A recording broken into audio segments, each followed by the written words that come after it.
Próxima palestrante, doutora Silvia Lagrota, não é? Vice-presidente do Colégio Brasileiro de Medicina do Estilo de Vida. Doutora Silvia, ela é especialista em geriatria e gerontologia pela UERJ. Ela é especializada em medicina do exercício e do esporte pela Clinimex. Ela é certificada pelo International Board of Lifestyle Medicine e ela é diretora médica e fundadora da clínica Take Care, no Rio de Janeiro. Silvia, seja muito bem-vinda.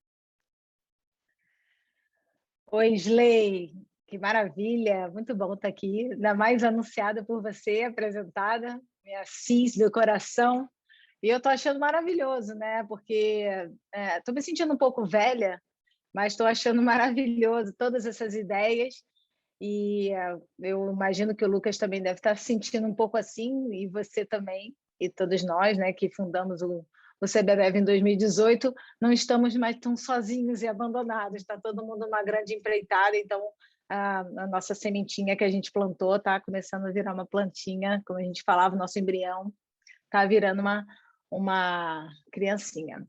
Então, bom, gente, vocês já falaram quase tudo, né? Então, vou trazer alguma coisa que possa, de repente, agregar, né? E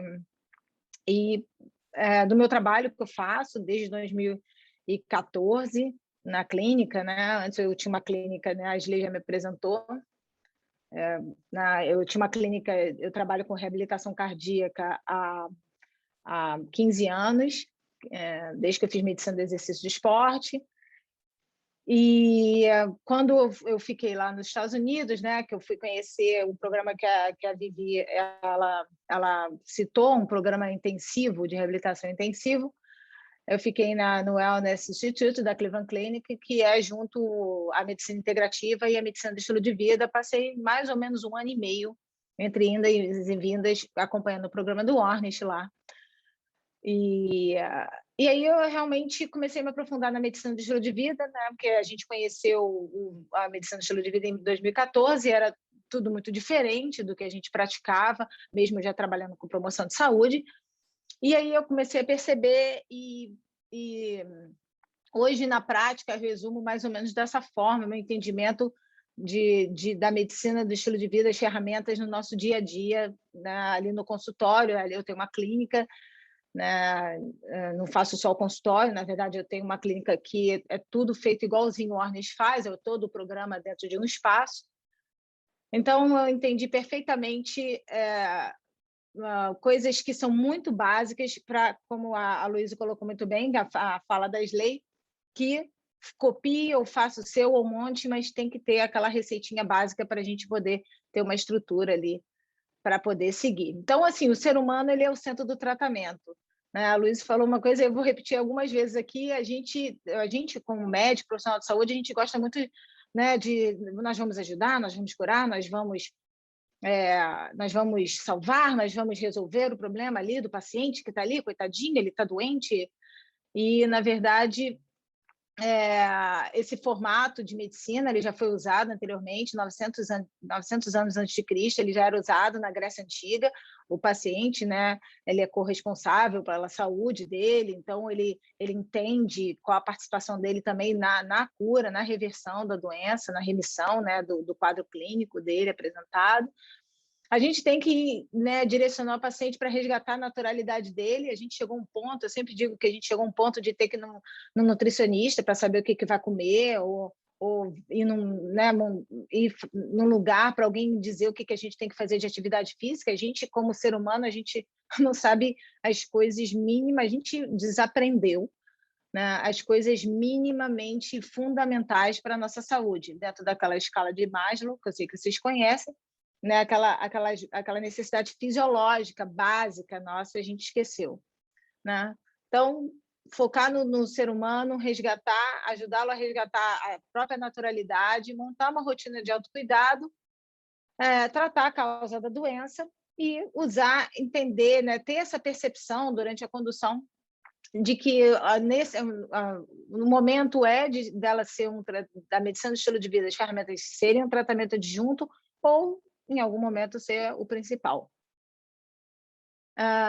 Então, como a Viviane citou, né, o programa do Ornish, ele é feito, na verdade, ele tem um programa de 9 semanas, é o único programa nos Estados Unidos que é coberto pelo Medicare, e por isso que ele adaptou essa forma intensiva e não clássica de reabilitação. Começou com a reabilitação cardíaca e ele adaptou a medicina do estilo de vida para o plano de saúde conseguir pagar. Então, na verdade, o paciente, né, fica ali 18 semanas e 9 semanas são cobertas, metade do programa é coberto pelo Medicare.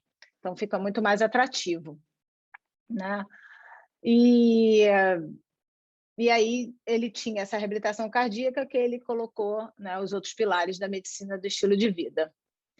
Então, lá na clínica, quando o paciente chega, e geralmente ele chega hoje, né, como a clínica tem 8 anos, ele já chega por indicação de outros pacientes, e aí de colegas médicos especialistas que direcionam para lá.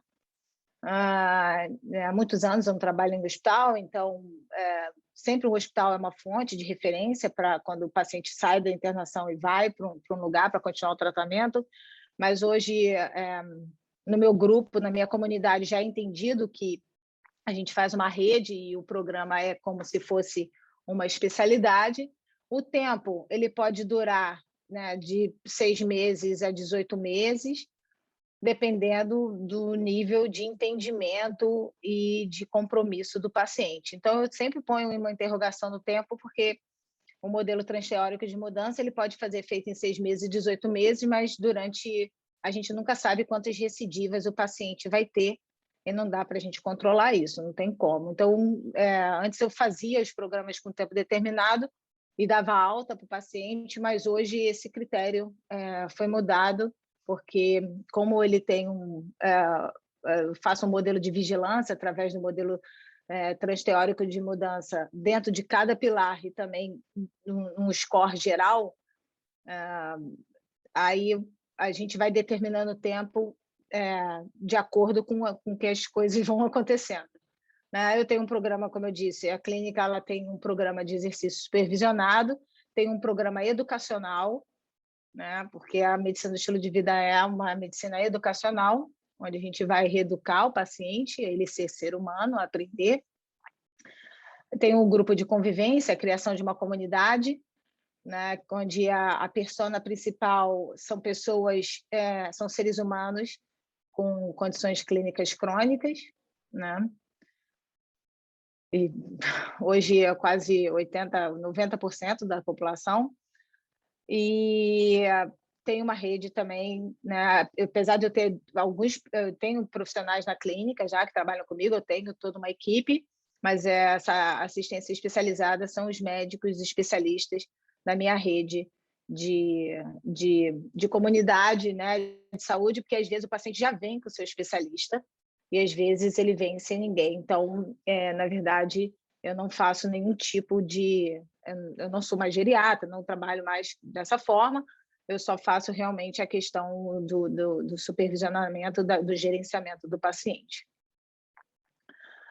E aí, o que foi mais diferente para mim, dentro desses anos todos de prática, é realmente entender a questão do que faz a medicina do estilo de vida realmente caminhar numa direção de uma especialidade, né? Porque a Luísa está aqui, é geriatra também, mas as pessoas acham que a geriatria, a gerontologia é uma especialidade que cuida de idoso, mas não é isso. A geriatria e a gerontologia, né? A geriatria é uma especialidade que cuida das síndromes geriátricas.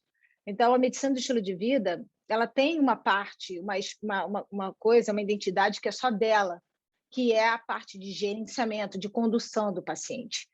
E isso faz toda a diferença quando a gente coloca em prática. E talvez seja o maior entendimento, o maior aprendizado que nós, médicos e profissionais de saúde, e eu espero que a gente esteja conseguindo passar isso para vocês, né? Dentro da mais as leis, que é muito forte na área de educação profissional, a questão do coaching, da condução mesmo, né? Da educação. E aí, isso, né, fez a grande diferença, como a Luísa disse, a gente gosta muito de falar, mas o grande detalhe é que a gente tem que parar de falar e a gente tem que ouvir. Não adianta ficar falando. Eu acho que a gente tem que usar todas as ferramentas que a gente aprende na pós-graduação, né, nos cursos de aperfeiçoamento, para poder fazer certificação, mas o mais importante é a gente entender a nossa parte de ser apenas um coadjuvante, onde o paciente é o personagem principal. Esse é um treinamento que a gente tem que ter. E aí, isso fica um pouco confuso quando a gente, né, tem a questão do coach, e aí tem o coach de vida, né, que é o life coach, tem o wellness coach, que é o de saúde e bem-estar, tem o medical coach, tem o health coach, e tem o business coach. Então, qual é o coaching que a gente tem que utilizar?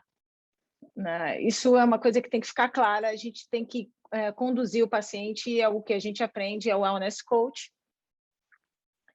E aqui são algumas ferramentas que eu acho muito importante para poder ter resultados de sucesso com o paciente durante o programa continuado de tratamento dele. Lá na clínica eu tenho alguns programas, né? Só muda realmente a persona de cada um. Então, eu tenho desde programa de emagrecimento até a reabilitação cardíaca, metabólica, oncológica, para doença autoimune. Agora eu montei um programa que já está funcionando há mais ou menos uns 4 meses de Covid longa. Tem programa de reabilitação física, que tem um fisiatra, por exemplo, associado. Tem programa de... deixa eu ver de que mais que eu não citei. De saúde de mulher, né? De menopausa. Programa de adolescente, tem treinamento de atleta, porque eu sou médica do esporte também, então eu coloco um pouco da medicina do estilo de vida na vida dos atletas. E o coaching é legal quando a gente coloca em prática algumas ferramentas de ser humano. Né? Primeiro, o acolhimento. Hoje, ninguém quer acolher ninguém está com saúde mental para isso, mas dá certo quando a gente simplesmente sorri, né? Aquela história de ter compaixão, de ter simpatia. Eu gosto muito de dizer sobre compaixão e simpatia, não acredito muito na empatia, né? Porque eu acho que a gente não tem que ficar se colocando no lugar de todo mundo o tempo todo, acho que a gente tem um lugar, cada um tem que se posicionar. Então, conduzir o paciente a ele entender a sua posição, de como ele tem que se posicionar, de como é importante ele se posicionar dentro da comunidade dele, né, da importância dele se sentir, né, acolhido, dele ter um pertencimento na comunidade, não julgar o paciente. Então, a gente vai construindo, a gente, né, tem essa questão de ficar construindo na nossa mente para onde que a gente vai conduzir o paciente, dependendo do que ele for falar sobre religião, sobre relacionamentos, sobre... acho que essa questão comportamental, existe uma faculdade para isso, que é a psicologia. Nós, como médicos do estilo de vida, nós temos que entender que não existe certo nem errado, que o ser humano não é dicotômico, ele é multifacetado, então não tem que julgar, não tem que condenar, não tem que criticar e, principalmente, não tem que elaborar para esse paciente.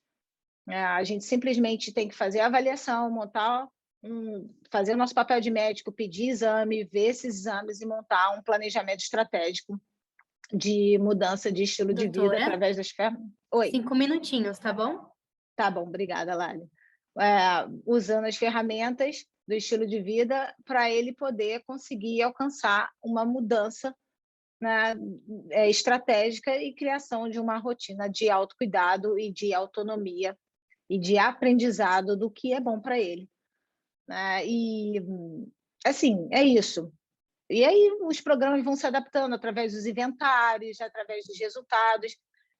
Eu tenho pouquíssimos pacientes hoje que, assim, eu tenho, como a Viviane falou, assim, né, dos 200 pacientes, eu tenho mais ou menos uns 300 pacientes que eu gerencio, mas a grande maioria dos pacientes, eles estão em programas regulares. Eu não tenho paciente, todos os meus pacientes vão mensalmente na clínica, e os que estão no programa, minha clínica só tem uma capacidade de atender, no máximo, 80 pessoas confortavelmente. Então, eu estou com quase 100% dessa capacidade atendida. Então, os pacientes dos programas eu vejo semanalmente, né? Até porque eles têm aulas semanais. E os pacientes que eu faço o gerenciamento, sem estarem inscritos no programa, sem pertencerem ao programa de treinamento, né, continuar de tratamento continuado, eu vejo uma vez por mês. Então, acho que essas ferramentas, né, eu acho que é o básico para a gente começar a botar a MEV na prática. E aí, fazer o que a Luísa falou, a Vivi, provavelmente a Isley vai falar, eu acho que a gente tem que praticar. E o que a gente espera agora é que todos nós possamos juntar os nossos dados, né, e realmente produzir isso para a gente mostrar que o Brasil é MEV, né? O Brasil é o próprio MEV. Tá bom, gente? Obrigada.